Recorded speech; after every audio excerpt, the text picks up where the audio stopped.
Hello বন্ধুরা, কেমন আছো? আশা করি সবাই ভালো আছো। ছেলে বলল মা বাল্যক ভোগ দেব। তো এই নিয়ে একটু জোগাড় করেছিল, তো আমিও হাতাহাতি করে দিয়েছি। ভোগ রান্না কমপ্লিট। তো এই নিয়ে ভোগ ভগবানকে নিবেদন করে দিয়েছে, দিয়ে নিজে কীর্তন করতে বসেছে। তো ভাবলাম তোমাদের সাথে শেয়ার করি। চলো বন্ধুরা, দেখা যাক।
তো বন্ধুরা, দেখলে কীর্তন আরতি সব হয়ে গেল।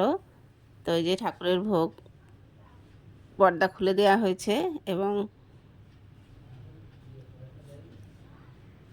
তো বন্ধুরা যাই হোক, তোমাদের সাথে একটু শেয়ার করলাম। আর এদিকে বাচ্চাদের ভোগ খেতে দেওয়া হবে, সেটাও একটু দেখাবো। তো চলো। তো এই যে সব বাচ্চারা খেতে বসে গেছে ঠাকুরের ভোগ।